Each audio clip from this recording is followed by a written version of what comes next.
ছে নদী, ছে নদী।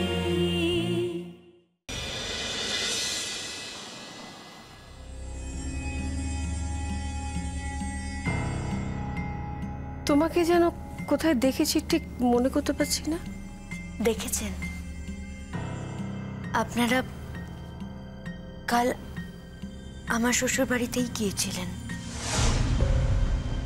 আমি অনুরাগের বৌদি। ও, এখানে কি করতে এসেছো? মজা দেখতে?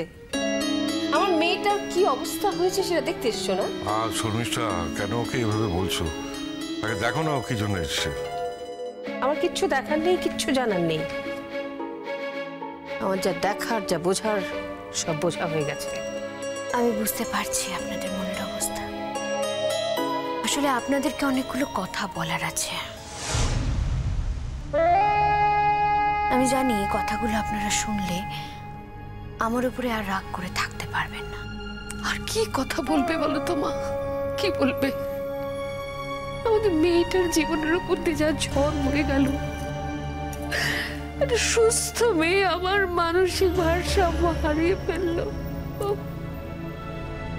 বুঝবে না, বুঝবে না আমাদের কি মনের অবস্থাটা, তোমরা বুঝতে পারবে না, পারবে না। আমি বুঝতে পারি বলেই তো এসেছি, অনেক কথা বলবো বলে এসেছি আমি। শুধু একটা অনুরোধ, আমি এখানে এসেছি আজ, এটা আমার বাড়ির কেউ যেন জানতে না পারে।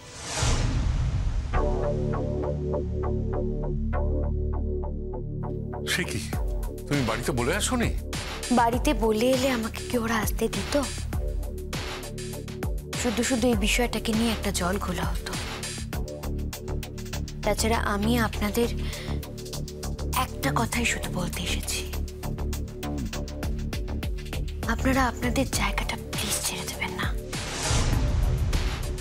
ওই যে মেঘলা, মানে অনুরাগের বউ, ওই মেয়েটি মোটেই সুবিধের মেয়ে নয়। আপনারা তো জানেন ওর চরিত্রেরও কোনো ঠিক নেই। আমাদের বাড়ির অনেকেই ওকে পছন্দ করেন না। তাছাড়া অনুরাগের মা, ওনার টুয়াকে খুব পছন্দ হয়েছে।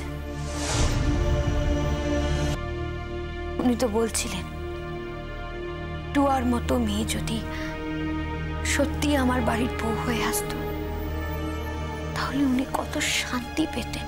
তো এখন এসব কথা বলে তো কোনো লাভ নেই। লাভ আছে।